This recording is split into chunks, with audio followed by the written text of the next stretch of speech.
오늘은 아도니아입니다. 아도니아. 다윗은 헤브론 통치 시절에 6명의 아들을 두었는데요. 첫째는 암논입니다. 암논은 이스라엘 여인 아히노암이 낳은 아들이고요. 둘째는 길르압이라고도 하고 또 다니엘, 우리가 잘 아는 다니엘과 동명이인입니다. 길르압 혹은 다니엘이라고도 하는데 이 갈멜 여인 아비가일이 낳은 아들이고, 셋째는 압살롬입니다. 구스랑 달메의 딸 마아가가 낳은 아들이고요. 넷째가 학기세 아들 아도니아, 오늘 본문의 오늘 말씀의 주인공 아도니아입니다. 그런데 첫째 암논은 유명한 다말 사건을 벌려서 압살롬에게 죽임을 당하고요. 그리고 둘째 다니엘은 어려서 병사하고, 또 셋째 압살롬은 반역을 일으켜서 요압 장군에게 죽임을 당하고, 또 넷째 이제 아도니아가 표면적으로 볼 때 왕위 계승 서열 1위가 된 거죠. 넷째인데 그 위로 다 없고, 그래서 제일 장남이 됐는데, 당연히 자신이 왕위를 이어야 하는데 분위기가 그렇게 돌아가지 않는 겁니다. 이미 솔로몬을 내정해둔 상태였기 때문에 그런 것이죠. 그래서 아도니아는 스스로 왕이 되려고 준비를 했습니다. 열왕기상 1장 5절 6절 말씀 보시면, 그때 학기세 아들 아도니아가 스스로 높여서 이르기를 내가 왕이 되리라 하고 자기를 위하여 병거와 기병과 호위병 50명을 준비하니 그는 압살롬 다음에 태어난 자요 용모가 심히 준수한 자라. 그의 아버지가 내가 어찌하여 그리하였느냐고 하는 말로 한 번도 그를 섭섭하게 한 일이 없었더라. 참 용모도 준수하고 또 그렇게 사고를 안 친 거예요. 그래서 아버지가 왜 그렇게 했느냐라고 이게 꾸중한 일도 없이 그렇게 겉으로 보기에는 모범생처럼 이게 잘 자라난 거죠. 5절 6절에 보면은 이제 왕위를 탐할 만한 그런 위인이었다라는 것을 드러내고 있는데, 근데 세상의 왕도 그렇지만은 더더욱 이스라엘의 왕은 주권자이신 하나님으로부터 왕권이 나오거든요. 왜냐하면은 세상의 다른 나라와 구별되이 하나님 나라의 모형으로 세웠기 때문에. 그래서 초대왕 사울도 이스라엘 백성들이 결국 요구해서 사람에 의해서 세워진 왕이 결국은 어떻게 되었는가라는 결말을 통해서 하나님께서 원하시는 나라는 하나님에 의해서 세워지는 그런 나라를 이스라엘 나라로서 모델로 삼으시는 것을 다윗을 통해서 우리는 익히 잘 알고 있습니다. 그런데 다윗 다음의 왕이 또다시 인간의 야심에 의해서 비롯된 스스로 높아지기 위해서 세워질 그런 인본주의적인 나라가 될 위기에 처해 있던 것이죠. 그러면 이 나라는 하나님 나라의 모형이 되는 것이 아니라 결국은 이 세속 국가처럼 똑같이 그렇게 되는 거죠. 첫 출발부터가 그렇게 되는 거니까. 그러니까 다윗 때는 하나님이 친히 기름 부어서 왕을 세웠지만 그 다음에 세워진 왕이 내가 스스로 왕이 되리라 라고 하는 그 마음으로 혹 이제 아도니아의 계획이 성공해서 그렇게 왕이 되었다고 하면 이제 암담해지는 그런 상황인 것입니다. 근데 이 아도니아는 인물도 준수할 뿐만 아니라 정치적인 수완도 뛰어나서 이스라엘의 군대 장관 요압과 또 대제사장 아비아달까지 자기 편으로 만들었습니다. 열왕기상 1장 7절 8절 아도니아가 수르야의 아들 요압과 제사장 아비아달과 모의하니, 아도니아가 수르야의 요압 그리고 제사장 아비아달하고 모이하니 그들이 따르고 도우나 제사장 사독과 여호야다의 아들 분하야와 선지자 나단과 시므이와 레이와 다윗의 용사들은 아도니아와 같이 하지 아니했더라. 요압과 또 이 아비아달, 요압은 그 이스라엘의 군대 대장이고요, 군대 장관이고, 또 아비아달은 그 이스라엘에는 그 당시 그 사독 대제사장과 아비아달 대제사장 두 사람이 대제사장으로 있었는데, 그러니까 이제 종교적인 최고 지도자와 군사적인 최고 지도자가 두 사람이 아도니아의 편에 선 거예요. 같이 모의를 하고 하니까 그 나라의 실세 두 사람이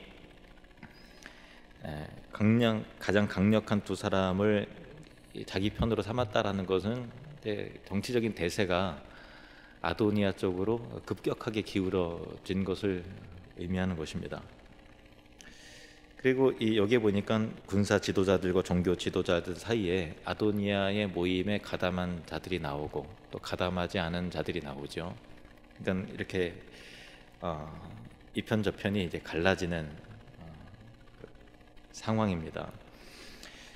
제사장 아비아달은 압살롬의 반역 때는 이 다윗 편에서 충성을 다하고 그렇게 했던 사람인데, 다윗이 죽을 날이 얼마 남지 않고 그 후계자를 세우는 일에 있어서는 그 다윗의 뜻과는 달리 그 아도니아의 편에 가담을 함으로써 하나님의 뜻을 분별하는 데 실패하는 제사장이 되는 거죠. 그리고 요압도 마찬가지입니다. 요압도 군대 장관으로서 막강한 권력을 행사한 사람이었고, 그리고 압살롬의 반역 때 다윗과 함께 하고 그 반란을 잠재웠던 공을 세운 자이면서도, 한편 다윗은 요압의 형제들, 그러니까 그 수르아의 그 아들들이 그들이 내게 너무 이게 버겁다, 제어하기가 너무 어려우니 하나님께서 그 악행을 악한 대로 갚으실지어다, 이렇게 하면서 고백을 할 정도로 반항적인 사람이었습니다. 이 요압도 결국 아도니아의 음모에 가담을 하게 된 것입니다. 그러니까 이런 것들을 보면은, 이런 상황을 보면은 참 아쉽죠. 다윗과 함께 뜻을 같이 하고 나라를 세우고 다 이제 개국공신이고, 또 다윗과 이 어려웠을 때 함께했던 사람들인데, 다윗이 늙을 때 그 뜻과 반대대로 해서 이제 아도니아의 편에 서서 다윗과 뜻을 달리하는, 등을 돌리고 결국은 갈라지고 등 돌리는 일들이 일어나는 것을 보면은 참 아쉽다, 그런 생각이 들고, 한편 끝까지 마음을 지키고 끝까지 변하지 않는 것이 얼마나 참 중요한 일인가라는 것을 다시 한번 깨닫게 됩니다. 이 요압과 아비아달이 그 아도니아의 편이 되었다라는 것은 당연히 이제 그 라인, 그에게 속한 자들도 다 그들의 편이 되는 거죠. 밑에 있는 라인은 자기 의사 결정과 상관없이 제일 위에 탑 리더들이 그렇게 결정하면은 우르르 그렇게 되는 거잖아요. 그러니까 이스라엘의 다윗은 못 느끼고 있지만, 지금 다윗의 그 신하들과 또 정치인들 사이에 이편 저편이 이렇게 갈라지고, 언제 이게 나라가 피바람이 몰아치고 두 쪽이 나든가, 아니면 또 솔로몬과 그와 함께한 다윗에게 충성한 사람들은 일시에 다 역적으로 몰려서 죽임을 당하게 될 그 위기에 처해 있는 것이죠. 이것은 다 다윗이 나이가 많아서 늙을 때 이런 일이 벌어진 것인데, 많은 교회들이 가장 시험에 들고 어려움을 겪을 때가 사실은 그 오랫동안 목회했던 담임 목사가 은퇴를 하고 새롭게 후임 목사를 청빙하는 그 시기에 교회가 가장 시험에 들고 어려움을 겪고, 또 이편 저편이 갈라지고 점잖았던 사람들도 고함을 치고 분쟁케 되는 일들이 그 시기에 많이 일어나더라고요.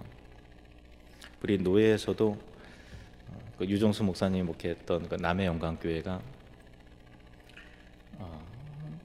그런 어려움을 몇 년 전에 겪었고요.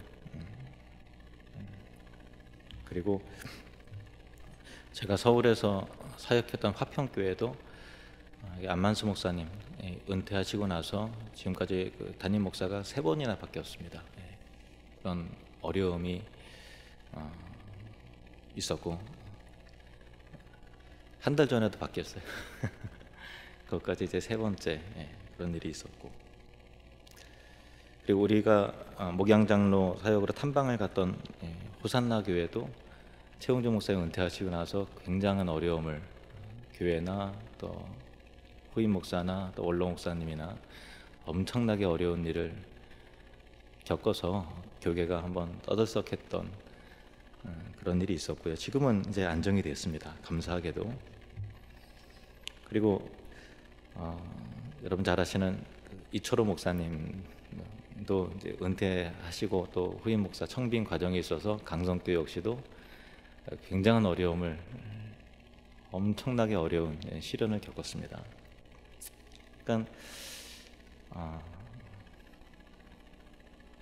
참 마음이 안타까워요. 주변에 계셨던 그런 좋은 교회, 또 모델이 될 만한 교회 역시도 훌륭했던 목사님과 또 건강해 보이는 교회 역시도 그 어려운 일을 다 피하지 못하고 이렇게 진통을 겪고 또 분쟁이 일어나고 하는 그런 일들 겪으면 참 이상하다, 참 힘들다, 그런 생각을 하게 됩니다.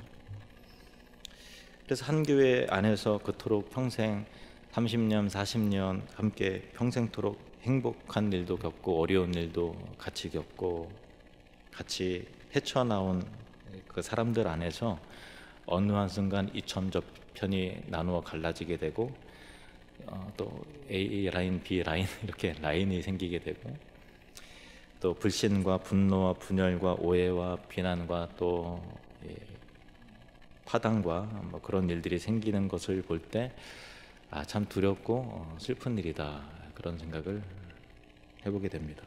그런 면에서 볼 때 17년 전에 고 이준호 목사님 돌아가시면서 제가 또 담임 목사가 되는 그 과정들이 사실은 우리 교회에 있어서 가장 큰 고비였죠. 고비였음에도 불구하고 그 비교적 그래도 이게 무난하게 오도록 하게 하신 하나님의 은혜가 참 감사하다는 생각을 합니다. 모든 것이 다 은혜이지만 무난했던 이유가 무엇일까?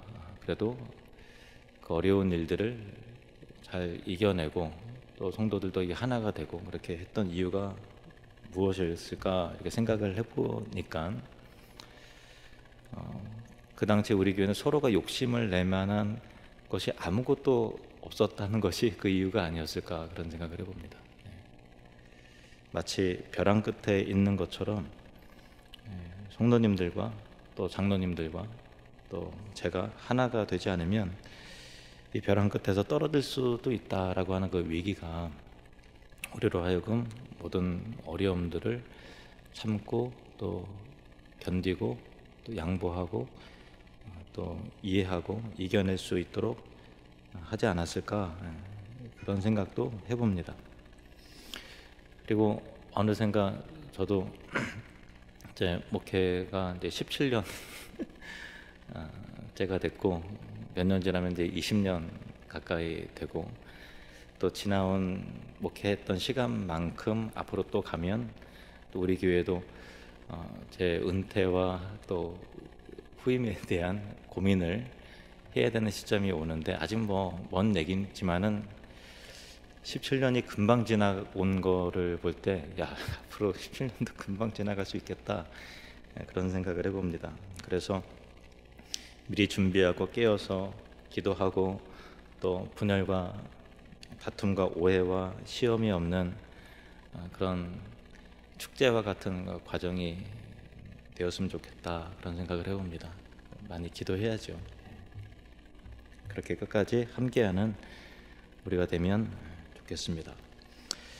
이 아도니아의 반란 소식을 들은 나단 선지자가 즉시 그 솔로몬의 어머니 밧세바를 찾아갑니다. 그리고 앞일을 논의를 하는데, 대세를 잡은 그 아도니아 앞에서 나단과 밧세바와 솔로몬은 그야말로 이게 그 바람 앞에 꺼질락 말락하는 이제 촛불과 같은 그런 신세였던 것이요. 대세가 이미 다 기울어졌고, 아도니아가 이제 왕이 즉위하는 것으로 이제 기정사실이 되어지고, 그렇게 이미 진행되는 상황 속에서 딱 되면 저 대역죄인 반역자에 가담한 모든 사람들을 다 죽여라, 이렇게 되겠죠. 사극에서 나오는 것처럼 그렇게 됩니다. 이제 살 길은 오직 다윗 왕에게 매달리는 수밖에 없다고 생각한 이들이 밧세바와 나단 선지자가 단 둘이서 전략을 세웁니다. 왕상 1장 11절에서 14절 같이 읽겠습니다. 시작. 핫깃의 아들 아도니아가 왕이 되었음을 듣지 못하였나이까? 우리 주 다윗은 알지 못하시나이다. 이제 내게 당신의 생명과 당신의 아들 솔로몬의 생명을 구할 계책을 말하도록 허락하소서. 당신은 다윗 왕 앞에 들어가서 아뢰기를, 내 주 왕이여, 전에 왕이 여종에게 맹세하여 이르시기를 내 아들 솔로몬이 반드시 나를 이어 왕이 되어 내 왕위에 앉으리라 하지 아니하셨나이까? 그런데 아도니아가 무슨 이유로 왕이 되었나이까 하소서. 당신이 거기서 왕과 말씀하실 때에 나도 뒤이어 들어가서 당신의 말씀을 확증하리이다. 여기 보면은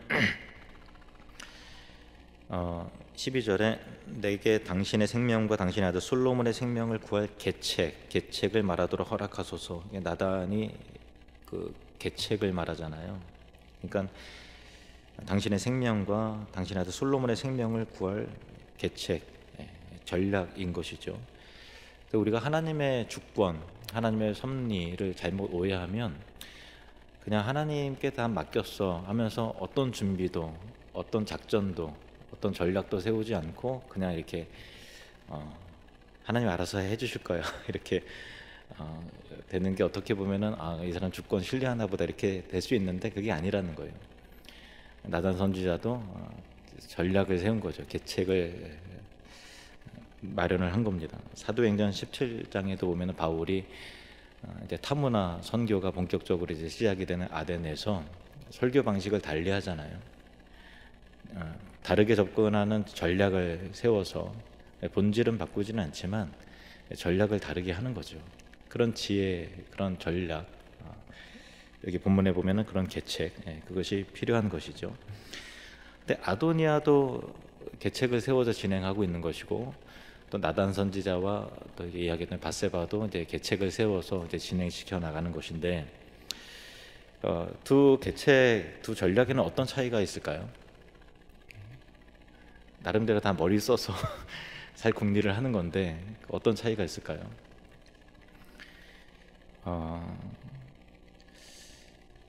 이 아도니아는 스스로 왕이 되려고 하는, 그래서 결국 자신의 왕국을 세우려고 하는 전략이었고요. 내가 스스로 높아지리라, 나의 왕국을 만들리라 라고 하는 전략이 있었던 것이고, 나단 선지자는 하나님의 뜻을 받들려고 하는 전략이었던 거예요. 하나님 나라를 세워야 된다, 하나님의 뜻을 이행해야 된다 라고 하는 계책이었습니다. 그러니까 중요한 것은 내가 내 나라를, 나의 왕국을 세우는 것이 아니라 하나님 나라를 세우는 거죠. 그러니까 표면적으로 보기에는 다 비슷해 보일 거예요. 그 내막을 알지 못하는 사람, 여기도 왕이 되려고 하고, 여기도 솔로몬을 왕으로 되려고 하고, 여기도 살려고 하고, 여기도 살려고 하는 그런 것으로 어떻게 다 똑같이 보이잖아요. 똑같이 열심을 내고, 똑같이 머리를 쓰고, 똑같이 일을 진행해 나가는 데 있어서 표면적으로 보면은 그냥 정치적인 싸움이고, 또 생존을 위한 몸부림이고, 그렇게 외부에서는 시각으로는 그렇게 보일 수 있는 거잖아요. 그렇지만은 그 중심은 다르다라는 거예요. 누구의 왕국이냐, 하나님 나라냐, 나의 왕국이냐 라고 하는 부분에 있어서 계책의 그 중심이, 그 방향이 정말 다른 것이다 라는 것입니다. 중요한 것은 내가 내 나라를 세우는 것이 아니라 내가 하나님의 나라를 세우고 또 우리가 교회를 세우는 것이 중요한 것이죠. 하나님은 다윗에게 솔로몬이 왕이 될 것임을 미리 말씀하셨습니다. 역대상 22장 9절 말씀. 22장 9절 시작. 보라, 한 아들이 내게서 나리니 그는 온순한 사람이라. 내가 그로 주변 모든 대적에게서 평온을 얻게 하리라. 그의 이름을 솔로몬이라 하리니 이는 내가 그의 생전에 평안과 안일함을 이스라엘에게 줄 것임이니라. 그 솔로몬을 하나님께서 왕으로서 예정하시고 다윗에게 이미 말씀하셨습니다. 다윗도 하나님의 뜻을 잘 알았어요. 역대상 28장 5절 말씀 시작. 여호와께서 내게 여러 아들을 주시고 그 모든 아들 중에서 내 아들 솔로몬을 택하사 여호와의 나라 왕 위에 앉혀 이스라엘을 다스리게 하려 하실세. 여기에서 주목할 만한 부분은 내 나라 왕 위에 솔로몬을 앉힌다, 그것이 아니고요. 어느 나라입니까? 여호와의 나라, 여호와의 나라 왕 위에 앉혀 이스라엘을 다스리게 한다. 그러니까 이스라엘은 여호와의 나라라는 거예요. 하나님의 나라. 그래서 세속국가 고대 사회 속에서의 국가는 왕권을 유지하고 백성들의 두려움을 끼치고 그들에게 그런 거 갈취할 명분을 세우기 위해서 왕을 신격화를 합니다. 그래서 무슨 신이다 하고서 이제 혹은 뭐 신이 아니라 신의 아들 정도는 이렇게 만들어 놔서 숭배토록 하게 하죠. 그래서 강한 이 권력을 장악을 하고 하는 것이 고대 거의 모든 나라들의 공통적인 특징인데 이스라엘만큼은 그러지 않았어요. 이스라엘은 우리의 신, 우리의 왕은 하나님이시다. 하나님의 나라 이스라엘. 그럼에도 불구하고 아도니아는 스스로 왕이 되어 자기 나라를 만들려는 음모를 꾸미고 있는 것이고 이것은 하나님의 뜻을 정면으로 대적하는 행위인데 다윗이 나이가 많아서 이를 아는지 모르는지 나이 많아서 제어하지 못하는 그런 상황이었던 거예요. 그래서 선지자 나단은 전면에 나서서 하나님의 뜻을 대적하고 모의하는 이 일들을 저지하려고 애를 쓰는 것입니다. 그래서 나단은 밧세바와 함께 다윗 왕에게 나아갑니다. 왕이시여, 아도니아가 무슨 연고로 왕이 되었나이까? 내 주 왕께서 아도니아가 나를 이어서 왕이 되리라 그렇게 명하셨나이까? 아도니아가 오늘 수소와 살찐 송아지와 양을 많이 잡고 왕의 모든 아들과 군 사령관들과 제사장 아비아다를 청했는데 그들이 아도니아 앞에서 먹고 마시면서 아도니아 왕은 만세수를 하옵소서 이렇게 하는 이야기를, 이 소식을 왕은 듣지 못했습니까? 그러니까 오늘 벌어진 그 일이에요. 저쪽에서는 아도니아 왕 만세수를 하옵소서 이 일들이 벌어지고 정말 급격하게 이런 상황이 진행이 되는 거죠. 그래서 다윗의 결단을 촉구를 합니다. 이에 다윗은 나단의 말에 분별력이 회복이 되어서 하나님의 뜻을 상기하게 되어 말합니다. 열왕기상 1장 29절 30절 말씀 함께 읽겠습니다. 왕이 이르되 내 생명을 모든 환난에서 구하신 여호와께서 살아계심을 두고 맹세하노라. 내가 이전에 이스라엘의 하나님 여호와를 가리켜 내게 맹세하여 이르기를 네 아들 솔로몬이 반드시 나를 이어 왕이 되고 나를 대신하여 내 왕 위에 앉으리라 하였으니 내가 오늘 그대로 행하리라. 이게 왕이 이제 명령이 딱 떨어진 거예요. 그때 다윗이 늙어서 어떻게 해야 될지 이렇게 상황을 명확하게 잘 인지를 못하고 있었던 그런 상황인데 나단 선지자가 하나님의 뜻을 다윗에게 상기시키고 그렇게 하자 하고서 바로 명령이 딱 떨어지는 거예요. 그래서 나단 선지자가 솔로몬 왕을 왕의 노새에 태워서 이끌어가고 또 제사장 사독은 그에게 기름 뿔병에 기름을 담아서 기름을 붓고 이스라엘 왕으로 삼고 뿔나팔을 불면서 왕은 만세수를 하옵소서 하니까 그 소리 속에서 백성들이 왕은 만세수를 하옵소서, 솔로몬 왕은 만세수를 하옵소서 하고서 막 이제 노래하면서 행진하면서 외쳐 소리 지르는 그런 일들이 삽시간에 일어나는 거죠. 그래서 열심히 한쪽에서 스스로 도취돼서 왕의 즉위 축제를 벌이던 아도니아와 그에 함께한 사람들이 백성들의 환호를 듣고서 이 무슨 소리냐, 그래서 이야기를 쭉 들으니까 금세 두려워서 이제 낯빛이 변해서 그 함께했던 사람들은 그냥 다 주랭랑을 다 쳐버리고, 아도니아는 왕이 된 솔로몬을 두려워해서 제단불을 잡고서 살려달라고 애원을 하는 형국이 된 것입니다. 솔로몬은 자신의 보위를 찬탈하려 했던 아도니아의 죄를 용서해 주어서 그의 목숨이 유지될 수 있도록 자비를 베풀었지만, 문제는 다윗 왕이 죽고 나서 그의 죄악과 탐심이 결국에는 드러나게 되었는데, 다윗의 신하들이 다윗의 노년에 이제 나의 이불을 덮어도 따뜻하지 않고 혈액 순환이 잘 되지 않으니까 왕의 기력을 돕기 위해서 아비삭이라고 하는 아름다운 처녀를 하나 구해서 고대 그 왕정 시대 때 풍습대로 왕 옆에 같이 눕도록 그렇게 하는 것입니다. 그래서 혈액 순환도 돕고 또 왕의 건강을 회복할 수 있도록 그렇게 하는 거죠. 근데 이 아도니아가 다윗 옆에 있었던 아비삭을 밧세바를 통해서 이 여인을 내게 달라고 요청을 합니다. 자, 열왕기상 2장 13절에서 18절 말씀 저와 한 절씩 교독을 하겠습니다. 핫깃의 아들 아도니아가 솔로몬의 어머니 밧세바에게 나아온지라. 밧세바가 이르되 네가 화평한 목적으로 왔느냐? 대답하되 화평한 목적이니이다.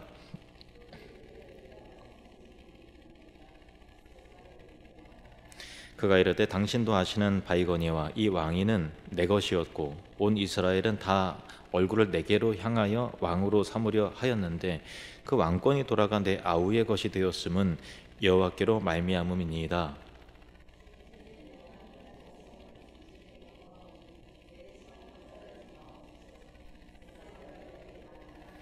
그가 이르되 청하건대 솔로몬 왕에게 말씀하여 그가 수냄 여자 아비삭을 내게 주어 아내를 삼게 하소서. 왕이 당신의 청을 거절하지 아니하리이다.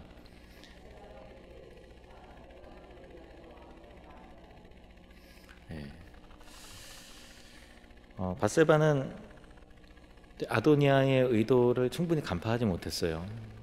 그래서 그 정도쯤이야 뭐 솔로몬이 들어줄 것 같은데, 그래 내가 그렇게 청하마 왕도 거절하지 않을 거다, 이렇게 안심하고 돌이킵니다. 뭐 이렇게 인간적으로 좀 이렇게 좀 원하는 걸 들어줘서 좀 잠잠히 시키려고 하는 정치적인 계산도 있었던 것 같아요. 근데 아도니아가 단순히 아비삭의 아름다움을 흠모했기 때문에 그랬던 것일까요? 여러분, 왜 아도니아가 아비삭을 요청했을까요? 그것은 아도니아가 머리를 써보니까 아비삭이 다윗의 옆에 늘 있었잖아요. 그래서 아비삭을 다윗의 아내로 자신의 아내로 맞이함으로 아비삭을 자신과 왕과의 연결고리를 시키는 거예요. 그래서 이미지 전략을 하는 거죠. 왕 옆에 있었던 그 여인이 지금 내 옆에 있는 것을 정치적으로 계속 보여주다 보면은 백성들이 다윗을 그리워하고 다윗과 비슷한 위치에 자신의 명성이 자기에게로 돌아오고 솔로몬의 권력을 약화시킬 수 있는 결정적인 전략으로 그렇게 생각을 한 것입니다. 밧세바로부터 이야기를 들은 솔로몬은 대번에 그 요청 안에 담겨져 있는 저희가 파악이 되는 거죠. 기회주의적인 음모를 간파를 합니다. 그래서 그 얘기 듣자마자 아도니아를 처형하라 그런 지시를 내렸고, 아도니아는 결국 자신이 탐심이 올무가 되어서 그냥 조용히 있었으면은 목숨을 유지하고 그냥 살았을 텐데 탐심이 올무가 되어서 결국은 죽게 되었던 것입니다. 야고보서 1장 15절 말씀, 우리 결론적인 교훈의 말씀입니다. 같이 읽겠습니다. 시작.